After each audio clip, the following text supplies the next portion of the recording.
All right. So I would like to begin by giving all praises to Yahweh, Ba'ashem Yahushai, Ba'ashem Rokakodash, double honors to the apostles of Great Millstone that rule well, salutation to the men that push in this word in sincerity and in all truth. All right, this is your brother Barakada. Just come once again to give a vid and hope that it be edifying to the house and nation of Israel, the tabernacle of David being built up. All right. So today's lesson is, should Edom have salvation? All right, because when you examine even two-thirds, the way two-thirds thinking, two-thirds telling you that Esau could be saved, the so-called white man, let me forgive him and let me save him, But thank Yahweh for Yahweh, in the sense that if it wasn't for Yahweh, Ba'ashem Yahushai, to remember the wickedness that Esau, Edom did unto us, right? We would have totally been lost, all right? Because here you have two-thirds Jakes of our own nation, right, don't want retribution for what it is the so-called white man did to us. You understand? He broke us down as a nation. He even, concerning the parable of the wheat and the tares, he even infiltrated Israel and sowed his seeds within Israel. All right? So I was reading an article, all right, of the kind of things that he did to our women, So I'll just read through it. It says sexual violence targeting black women. Black women, this is black women students at the State Normal School in South Carolina, 1874. All right, so we know all these time in here was where slavery was going on even to this day. All right, so it says black women seeking to assert the rights of citizenship and freedom after emancipation face danger based on their race and sex, just as they had for generations while enslaved. All right, so we see from the beginning of slavery, our women have been raped and murdered, and all these kind of things have been going on with our women. And who was the one doing it? Esau, Edom. All right, so reading on, it says black women were killed in the same lynchings and massacres that took the lives of black men, and they were also more likely to suffer the trauma of sexual violence. In May 1870, 15 white men raped a black woman while other members of the mob lynched her husband. All right?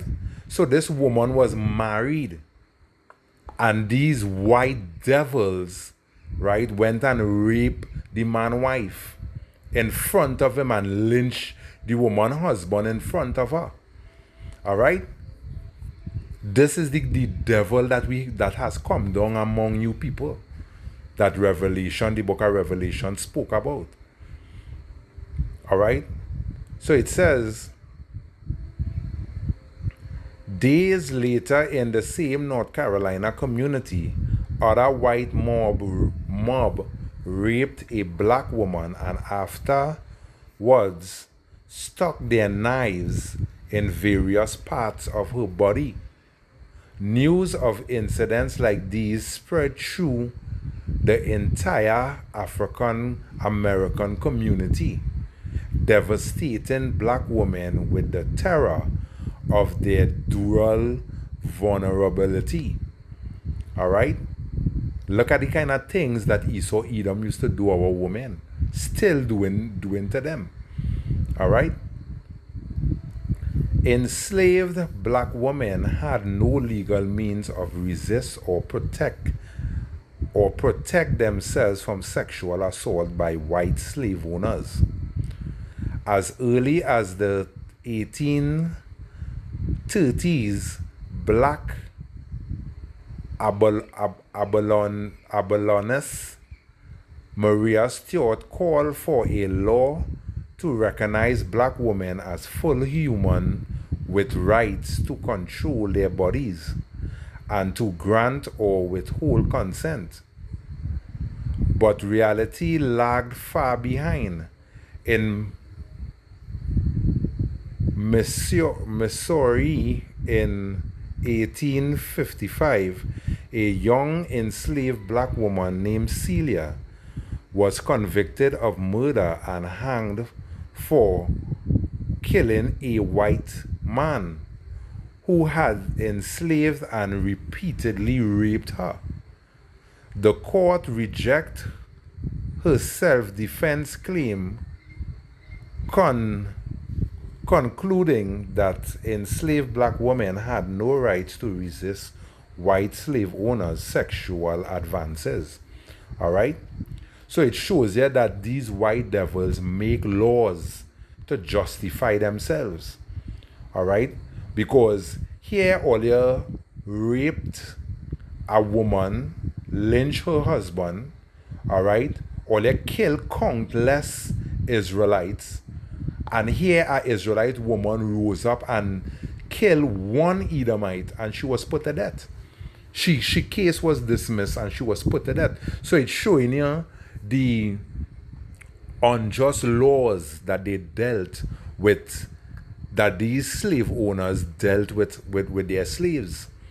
You understand? The unjust laws that Esau, Edom dealt with Israel. All right? So reading on, it says, white Southerners were determined to maintain the economic exploitation and political dominance they had enjoyed during slavery, and white men refused to relinquish their freedom to violate black women with impunity, even before the Civil War ended. Southern states implemented laws providing different sexual protections to white women and black women. The Georgia Code of 1861, which this Georgia Code could go back to the Georgia Guidestone, right? It's simply specified a mandatory censoring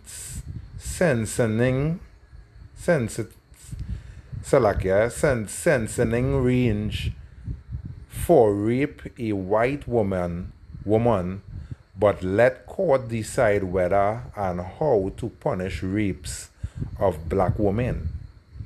You understand? So it was mandatory to sentence whoever raped a white woman.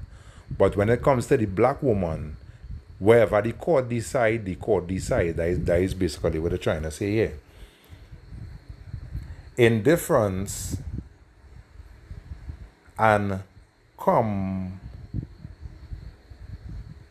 complicit laws enforced officers undermined federal attempt to protect black women.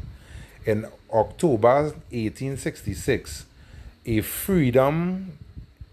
Fredmansboro agent delivered arrest warrants for 2 white men accused of beating a black woman named Sylvie Solian and killed her son. But the local Louisiana sheriff refused to arrest them. That summer in Louisiana, Bureau records reveal an even more devastating story. right?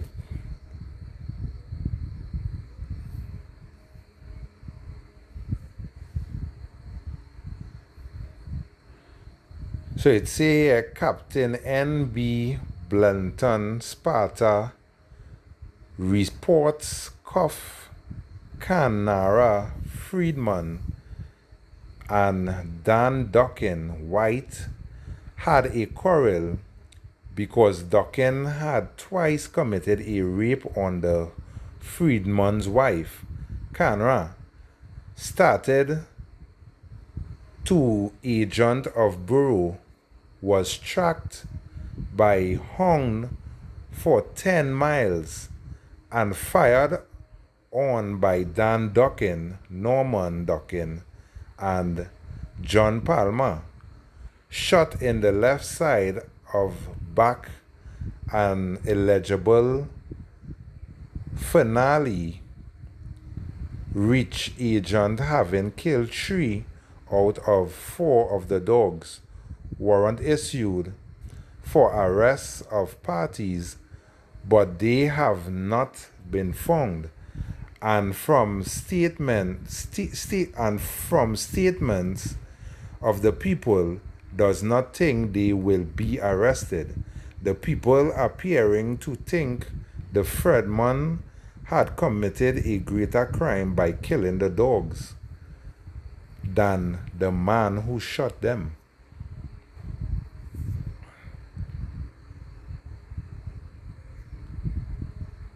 All right. So I can't really go through the whole of this thing here, right? If there's anything, I could probably do a part 2. All right. So I will just get into some scriptures. This is Psalms 12 and verse 8. It says, "The wicked walk on every side when the vilest men are exalted." And we see that going through that slavery period of Israel, right? Violent men was exalted. These vile men was exalted. And Esau, the scripture even tell you that Esau is one of these vile and profane persons. You understand? To be raping a man's wife and all this kind of thing. All right?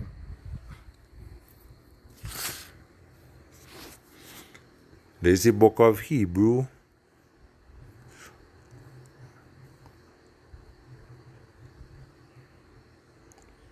Hebrew 12 and 6. Let's see what that say. "For whom the Lord loveth, he chasteneth and scourge every son." Well, there's not what I was looking for, so I'll just jump to the next precept.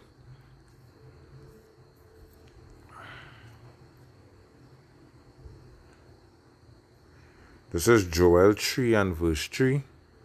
It says, "And they have cast lots for my people, and have given a boy for an harlot, and sold a girl for wine, that they may drink." All right, these is the kind of things that Esau Edom did. All right, auction off our sons, our daughters. You understand? Broke up the family because he will sell the sons and the daughters, all right, to a slave owner, and then the parents will go to other slave owner cross country or in some other country. You understand? Broke up the family. This is the kind of things that Esau Edom did. All right? Even these white women will buy the young slave boys and go and have sex with them. You understand? Hence the reason for the wheat and the tears. You know? Israelite growing up in Esau Edom's skin, and Esau Edom blending in with our people. You understand? By basically shedding off the white skin. Because if a so-called Edomite have sex with a Jake woman, right? that child could come out dark skinned. That child could come out looking like an Israelite. But the spirit within is not an Israelite spirit. It's actually an Edomite spirit. You understand? And these things that they did here, all right, is one of the ways that the wheat and the tears came into being. You understand? During slavery, because they raped our women, right? And impregnate them, and they also did the same thing to the young men. They bought the young men and the Edomite women and them, and had the young men having sex with them and get them pregnant. I saw that in the movie, forget the name of that movie, but I saw that in a slave movie once. You understand? When the white slave owner come out looking for either my child, is a Jake child came out because the woman was having sex with the slaves. You understand?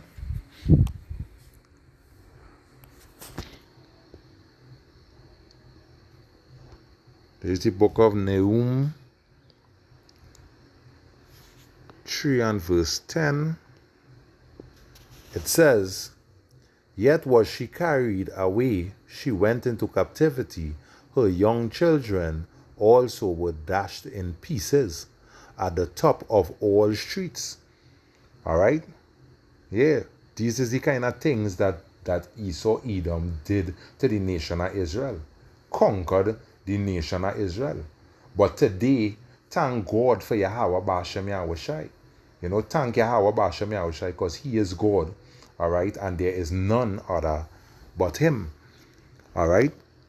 So yeah, thank the Lord that the Lord coming back to the nation of Israel to deliver Israel from this hellish captivity that we have been going through, right? From since back then even to today. You know? So reading on in the Nahum 3 and verse 10, it says, "Yet she was carried away, she went into captivity. Her young children also were dashed in pieces at the top of all streets, and they cast lots for her honorable men, and all her great men were bound in chains."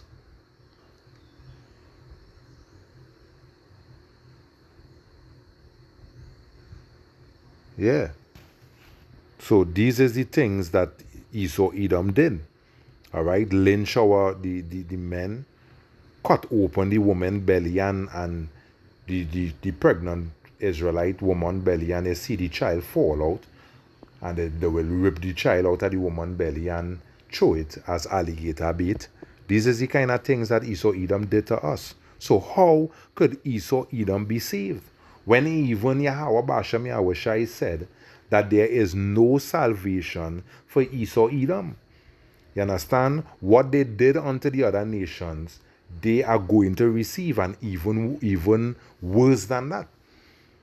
You understand? The scripture tell you, give them double, reward her double for what it is she did.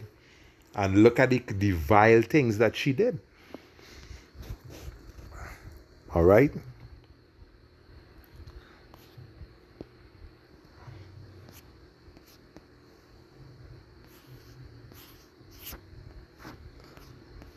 This is the book of Lamentation.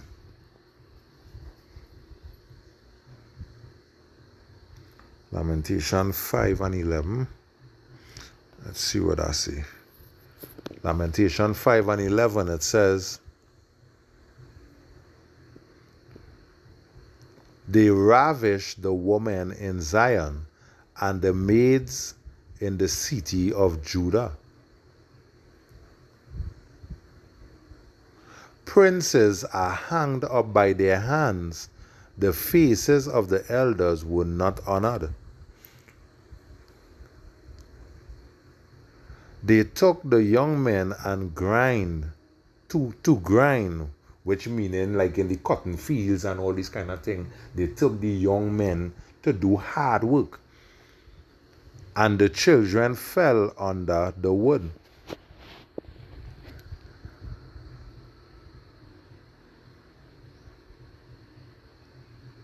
Yeah. These is the kind of things that they did to us. Reading on in verse 14, it says, the elders have ceased from the gate, the young men from their music. The joy of our heart is ceased. Our dance is turned into mourning. The crown is fallen from our head. Woe unto us, that we have sinned. For this our heart is faint. For these things our eyes are dim. Yeah. You understand? And that is because we actually move Yahabasham Yahushai to wrath. So he provoked a wicked nation to come after us, which is Esau Edom. Alright?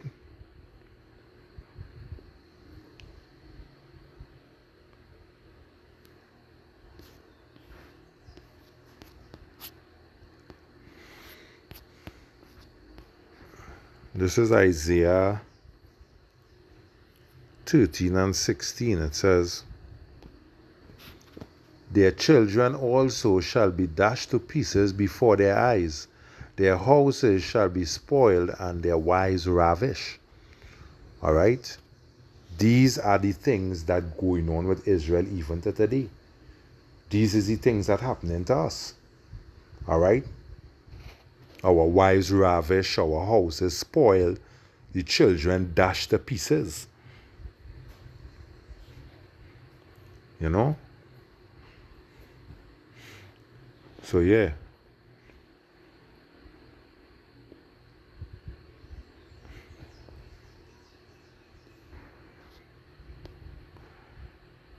There's the book of Psalms 34 and 21. It says, evil shall slay the wicked, and they that hate the righteous shall be desolate. Alright? So with that, I hope it was edifying. You know, I would do a part 2 in it so that I could read more of the history. Alright? But this is just to show that Esau Edom don't deserve salvation. Esau Edom deserve to be treated double times the way that he treated the rest of the earth. Because I will get something for you in the book of Nahum, where I was just reading a precept from.